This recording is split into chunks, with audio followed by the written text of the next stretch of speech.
Our second speaker is going to be Gretchen Bach. Gretchen Bach holds a PhD from the University of Chicago in cultural anthropology. Her work focuses on the chaos and creativity that emerged during social, cultural, and technological transitions. For the past decade, she has been researching and writing about the changing culture of electricity in the United States. She has an amazing book, The Grid. All of you should run out and buy it immediately. She is currently, or find out where to download it for free on torrent or whatever. But no, I didn't. But it's really impressive work, and it's really worth checking out. And she's a rare scholar who really can both think about the big infrastructural projects and transforming energy grids, and also think about artistic intervention in the forms of imaginary that we might need to think different modes of living on this planet. So she's currently an assistant professor of anthropology at McGill University, and soon, I believe, to go to Humboldt University for a brief time. Hello. Thank you for coming. I've been to many wonderful talks in this room over the years, so it's really a pleasure to be here on the stage. I had named this talk last week, If a Grid, Then One of Polyps.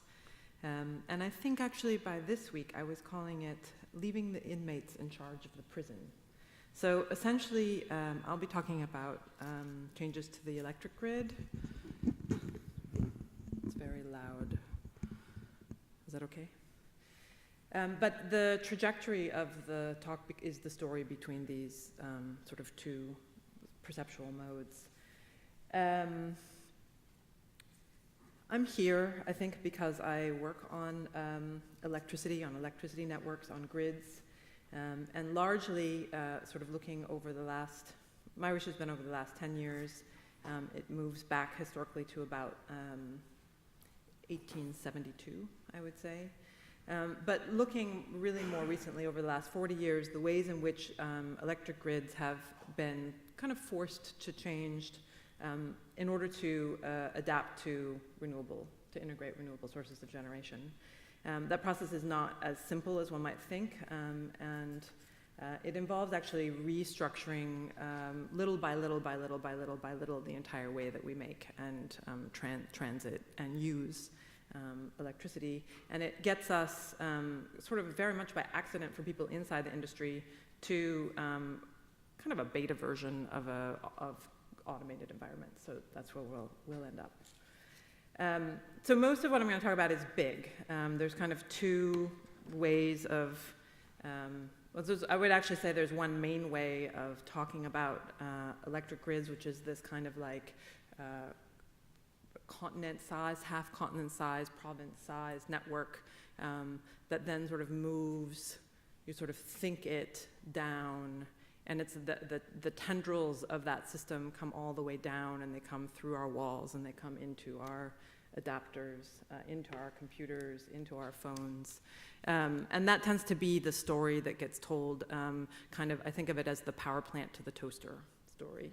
And electric grids are not things, the electricity does not stop in the toaster.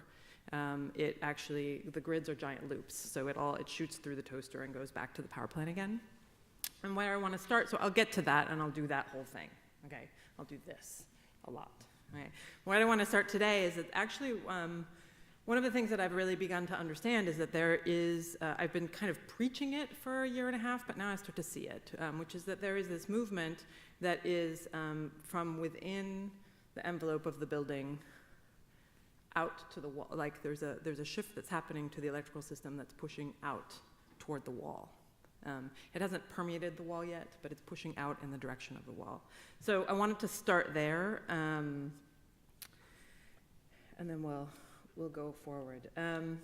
So the wall outlet, the standardized wall outlet, which most of you are used to, it's standardized differently in different places, but in the US and in North America, we got that standardized outlet in the first half of 1929.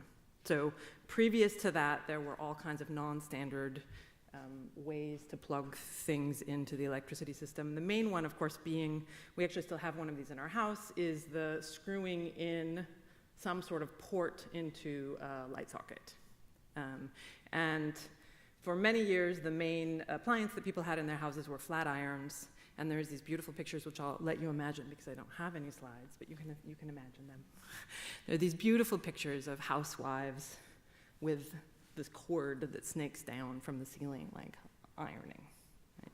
So the problem is that so finally standardization is a big deal in the electricity business, both for money, which is in order to create standardized appliances, which allowed electric companies to make money off of customers, you needed a standardized outlet. And so there was a lot of debate about what this would be, and there's these beautiful electricity catalogs that have all of the different outlets and plugs, and they sort of diversify in all kinds of ways. And so finally this moment happens, right? And then the depression, there's the stock market crash about 4 months later, and the idea that anybody could afford an electrical appliance is out the window. And so we get this 1950s, late 1940s kind of consumer culture, household appliance boom. Actually, it's almost 20 years later than it would have happened. We were completely primed for that to happen, and then the economic collapse, which was in part caused by holding companies collapsing that were parts of giant electrical utilities that were run in very crooked ways, right? So all of these things are interpenetrating with each other. But since the 1940s, universal electrification ended in the United States in about 1962, but it was the 1930s where there was a big push for it. Since the 1940s, we have had, at the sort of the wall outlet level, a very, very stable system. So we have the same plugs, the same outlets, the same voltages, and the same current, which is 110 volts in the US, AC current, alternate 60 hertz per second. So what I want to do now is show and tell. My kid just turned 6, and somebody gave him this LED Yoda lamp.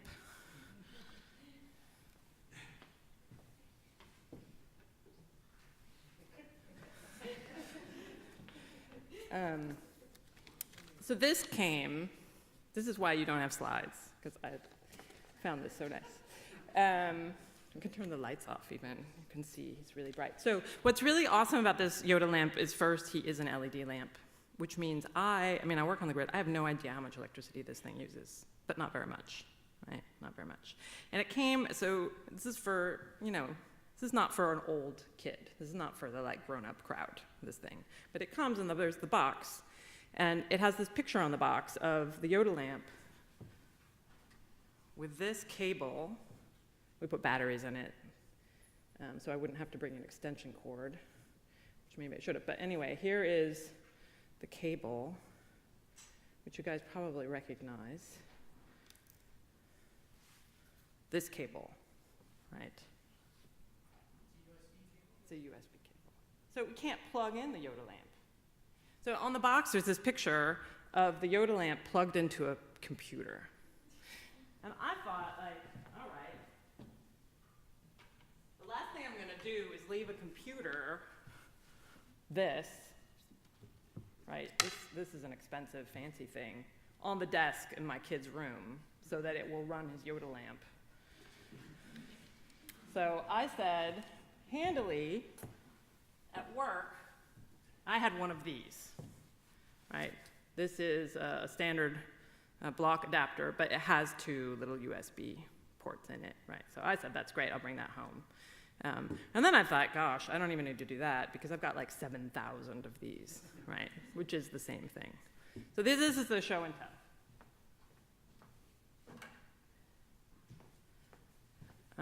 I will ask you guys questions at some point too, so you're going to have to respond to those. But for now,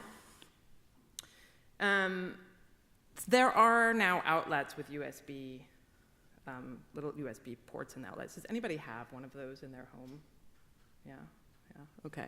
So that's the This is a 5-volt DC electricity system, which is completely mainstreamed, to the point at which outlets are in fact just now being built that have both a 110-volt AC system and a 5-volt DC system simultaneously in them. This is the most revolutionary thing that has happened to sort of the current side, the household side of the electricity grid in a long time. It's a parallel system. It's very ho-hum, and I think this is one of the things I want to say, is that these systems are changing all the time around us, and they're not very exciting, right, for the most part. But that right there is a revolution. So how many of you have a 5-volt DC device with you right now? Okay, and so not so many. How many of you have a device that when you plug it back in, gives electricity to the electrical system? Okay, so what are these devices that you have? A battery. Does the battery feed into the grid, or sucks down from the grid? Sucks down from the grid. Okay. Does anybody have a thing that feeds energy back into the grid? Okay. So that's the next step. Right now we have these guys. He's not even plugged in, right? He has a battery in him. I have my phone. This phone, these 5-volt DC devices that most of us, which are mostly not connected, they're really used for charging. These devices are little pieces of the electric grid that you carry around in your pocket, right? An electric car is the same thing. It's a little piece of the electric grid that you drive around. The grid isn't connected all the time anymore. So even though when we think of it, we're like power plant to toaster, and it's like these wires, right? But actually, that 5-volt system is also allowing for us to just sort of wander around with like, looking at the grid, right? And we know it's a part of the grid because we have to plug it back in, but it's not giving anything back to that. So here's what's important. People have been talking about building 5-volt DC hubs insides of houses for a long time. And I always imagined from that it would be something like there would be some radical car mechanic type, because car mechanics are the people who know how to use and work with DC systems right now. There'd be some sort of radical car mechanic type who would be like, I'm going to design a DC electrical system for a house. And why is that? It's because solar panels produce DC. So there's no real reason for you to have solar panels on your roof producing DC power that is then converted to AC power so that you can run your toaster on AC, right? The reason that conversion happens is because the 110-volt alternating current is what the grid works on, and so you're shipping that solar power out of your house onto the electric grid. But if you're keeping it inside your house, you can store it in a battery and you can use a DC. So this transition I've been imagining for a long time is some sort of like, here's somebody going to come in and they're going to start making these sample houses, and they're going to start selling these houses that are only 5-volt DC systems.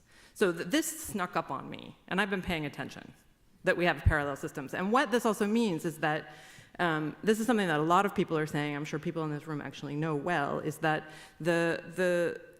where things are about to become very interesting is the fact that we don't need the grid to be the same, the electrical system to be the same all the way in through the outlet into our machines anymore. The package of the building can be the line between one kind of logic and another kind of logic for running. And it doesn't have to be a 5-volt DC system inside. It can be a mix of systems, or it can be a completely different kind of system. People are playing with a lot of different options.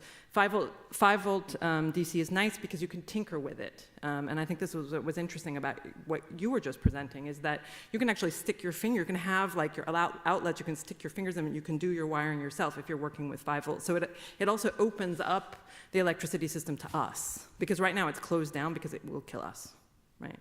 So that gets to be exciting about people. People get to be excited about that. And all you need is some kind of interoperability if there will be a big grid, right, you need some sort of interoperability between the bigger system, which I think will prevail for a while, and whatever's happening inside the house. So that line of interoperability becomes the very interesting one.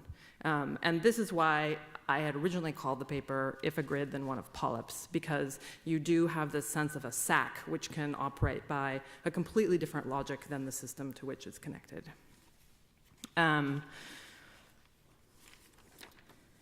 So,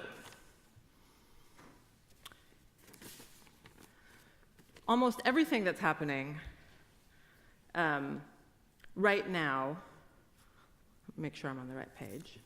My printer printed the things out like this, so I have to keep turning it over. So I'm going to sort of leave that there for right now, and I'm going to back up and I'm going to talk about this, right? This is sort of the big transition. So one thing, and I talked about this a little bit this morning, but one thing that I have realized, I've been working on the electric grid for a decade or so. One of the things that I realized just probably in the last 18 months is that we are already, in fact, in the middle of a process of decarbonization. We are decarbonizing. So even though as we talk about the Anthropocene and the fact that carbon, like particulates, not particulate, but carbon, methane, that these, the rates are actually going up every year, we're 30, 40 years into a decarbonization process. And the part of our world that is furthest into that is the grid. And it has not been an especially smooth transition, but it's happening. It's quite common now for 30 to 95% of electricity within certain regions or for certain times of day to be produced by non-carbon sources. And so in Quebec, where I believe at 95% for electricity, with our hydro, Iowa is at 30% every day with just wind power, and they're just starting to add solar into that. You see Phoenix with solar power is at over 100%, but only in the middle of the day. It's not sort of 100% all the time, but this sort of 30 to 100% is really something that's quite common now already. Now, for this, I only mean generation. So there are a lot of questions, and this is sort of where I'm going next, about like building dams. We're talking about building buildings, how sort of carbon intensive it is, how important oil is to actually manufacture buildings this morning. Building high voltage power lines, mining silicon for solar panels, et cetera. In terms of the decarbonization of those actual processes which are then necessary to create a decarbonized electrical system, I put that to the side. I'm talking about generation for now. I will tell you in a couple years where the other process is at. And when we talk about decarbonization of vehicles, it tends to also look like, let's just pull the gas out of the tank, we'll pull the tank out of the car, we'll shove a bunch of batteries in the car, and then suddenly we'll plug that into the grid. Right? So it's actually not necessarily about getting the oil or that gas out of the cars. It's about getting the cars onto an electric grid, which is already 40 years into a process. So the thing about the electric grid or about electricity that has caused us always a lot of trouble is that we can't really store electricity. And I know you're all out there being like, we're talking about the battery in my phone, right? So I could say we can't really store electricity at grid scale. We can't really store electricity for very long. Your phone doesn't actually have any electricity inside of it. It just has chemicals that when you use electricity, you put them into a certain relationship and they produce electricity when they turn around. There is some loss in that, right? So electricity is a force, it's not a thing. And so what it means if we can't really store it, and we've run the electric grid in this insanely complicated, massive system, we've run it for a century without computers and without the ability to store it. And it has to be balanced. How much electricity we make and how much electricity we use has to be balanced essentially to 20 seconds. Always. Or we get brownouts, your clocks will slow down, we get blackouts, we get voltage surges, all of these sorts of things. So your electricity is always fresh. Your electricity, if anybody has anything plugged in, well, I guess this is the thing that's plugged in right now, all of this.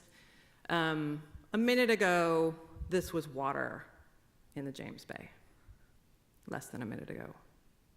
just right now.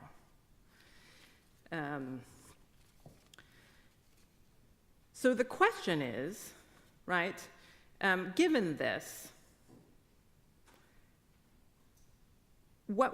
how we ran that electricity system for a century was with what's called baseload generation. And that simply means there were some people who, we had 12 data points per building per year, which was just the meter read, right? And people in aggregate tend to use electricity in relatively normal sorts of ways. In Quebec, we peak in the winter. In Ontario, they peak in the summer. There are curves, all of these things. And there was a fairly small group of people who sat down seasonally and decided how much electricity would be made over that season. The reason that this worked is because we used what's now known as baseload generation: coal, natural gas, nuclear, and hydro. All that means is big, heavy factories. The system has a massive amount of inertia on it. All of these machines are turning. And so there's all of this electricity being stored, essentially, in inertia. To make up, not for big bumps, right? Sometimes you just have to turn a power plant up or down, but to make up for sort of tiny shifts in the system. So all the control then within the system was on one side, this small group of guys who decided how much electricity these plants would make. And they also billed you for it. They also maintain the infrastructure. And then on the other side, and this is very unique to the North American situation, where the consumers, and for us, we just use as much as we want whenever we want, right? This is not true everywhere in the world at all, but in North America, that's the thing. If I want to make a piece of toast, I just make toast. I don't think about it. If I want to dry my dishes, if I want to come home at 5 o'clock and turn on my air conditioning, I just do it when I want to. So electricity is cheap enough, and also the markers for how much it costs just don't make any sense anyway to anybody. So you just do what you want, and the system is designed in such a way that that will work.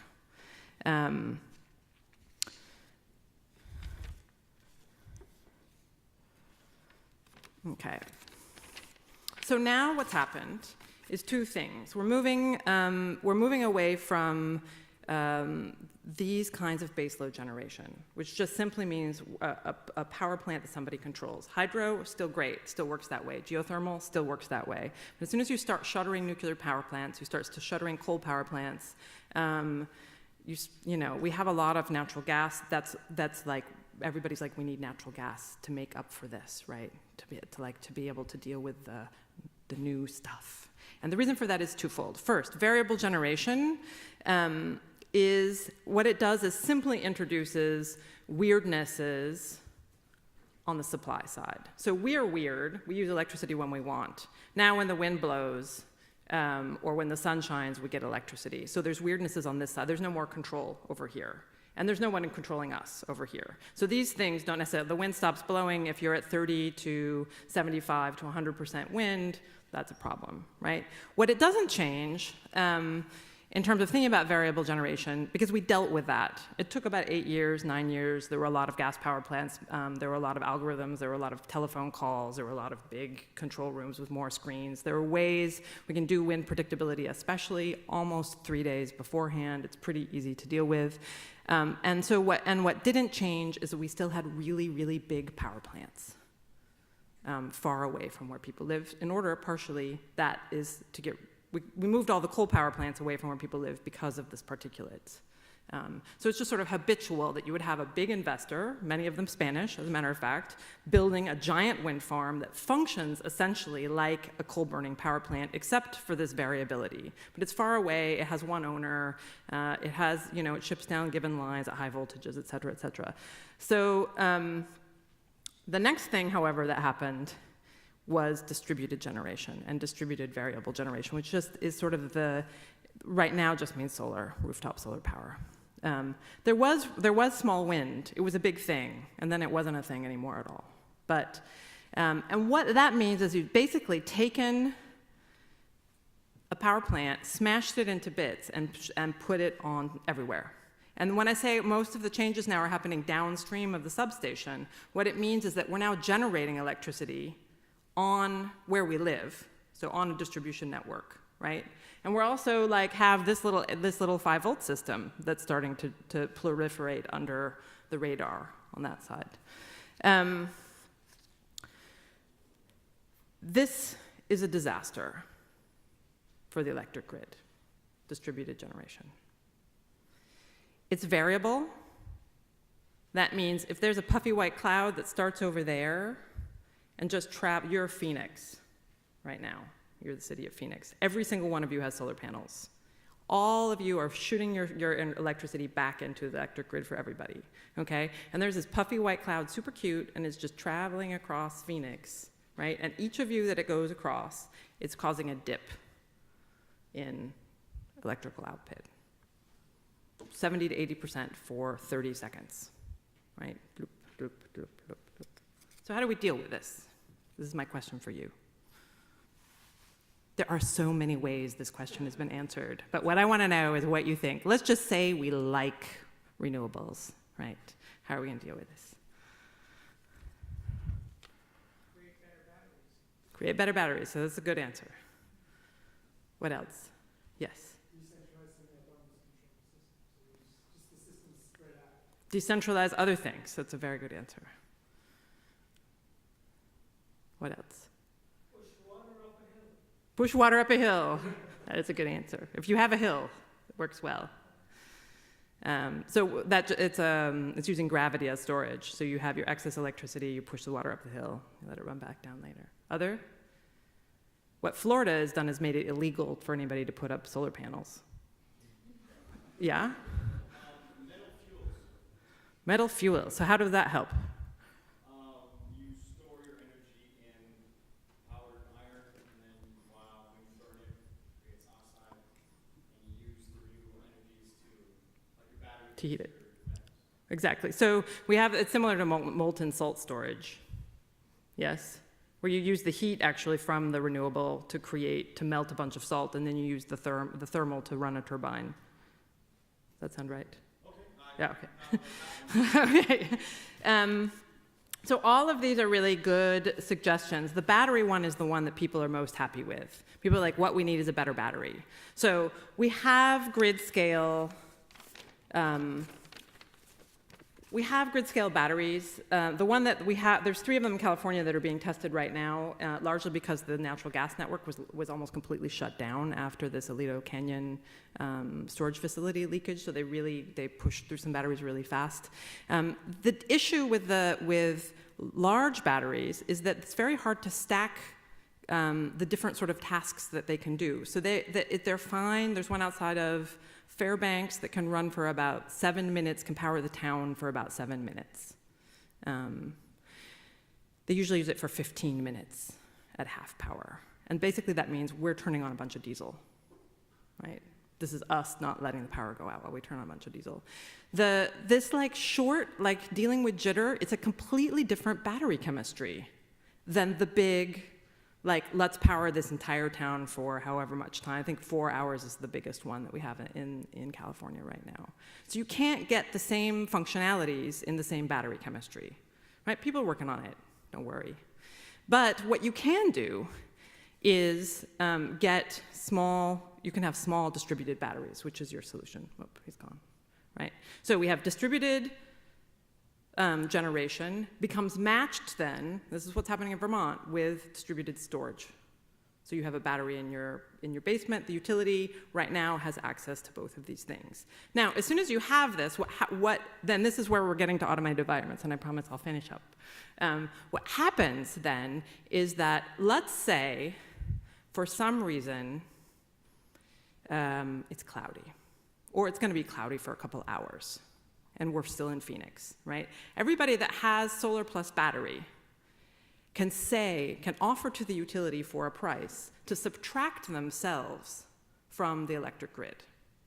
They can say, if you pay me, I will go off the grid, and I will run on my little home system for 3 or 4 hours, and then when everything is back up hunky-dory with your system, I'll come back on. And the easiest way to do that is simply to say, when the price becomes such and such on your electricity system, my electricity system islands itself. Okay? So this is very simple, automated environment. The next thing that begins to happen is bigger customers can say, I have this smart lighting system or smart HVAC system, and me and these 4 other buildings, we will aggregate our capacity to turn our lights down almost unnoticeably, and we will sell that ability to go off of your big grid, again, simply by a price signal, to you, and nobody inside the building will even notice that this is happening. So the way this happens right now in New York is you get a phone call, hi, you're the penitentiary? Could you turn the air conditioning off? It's really hot, right? And all the inmates are like, well, the guys who run it are like, sure, that's $100,000 in our pocket, right? And who cares if the prisoners are hot? That's how it's working right now. Telephone, right? But already in Germany, it's happening that people are aggregating and selling their capacity to simply like shift by 1 degree the air conditioning. That can be for 15 minutes to 3 hours, and nobody even notices that. The lights dim a little bit, nobody even notices that.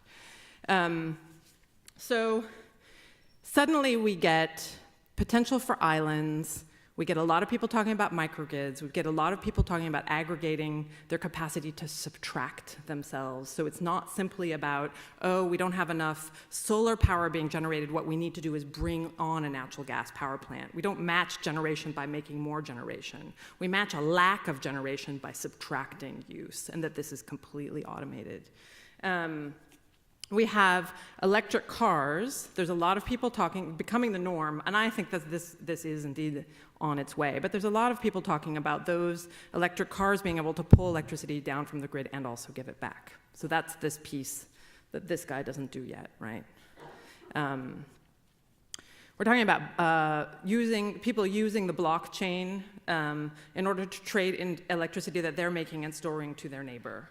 So I sell you my electricity, right, as opposed to selling it to the utility.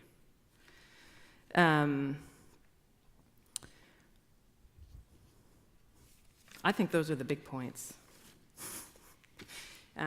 Everything is becoming distributed, and then it's becoming aggregatable in different ways. That's the essence of it. And right now in Texas, in Texas, the wind, they have a huge amount of wind power. The wind blows mostly at night. The electricity, Americans, we just don't use electricity at night. We do have these electric fridges, which were made by GE so that we would use electricity at night. But outside of fridges and air conditioners, we just don't use enough. So what Texas has done right now is, not always, but there is one utility that gives away electricity after 9 p.m. And what that means is that instead of this automated environment, which we can all imagine and we love thinking about, what you get is like a whole, 3-county area of housewives standing up at 9 p.m. and bending over and like pressing the on button on their dishwasher, right? So that the grid transition is actually passing through the body of the operative, right?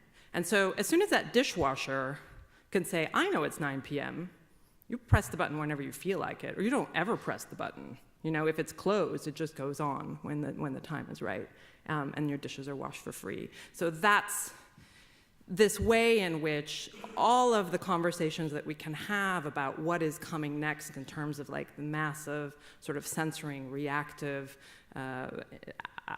intelligent, algorithm-driven environments, like right now, it still has this very corporeal passage in order to function. And what's happened to the electric grid, which was never designed to do any of this, to be smart, in a way, it's forced the hand of this kind of automation, because it's simply the easiest way is to use computers, which we have, even at a fairly simple level, in order to automate all of these things that we have been using bodies and telephones to do, and we still do largely use bodies and telephones to do.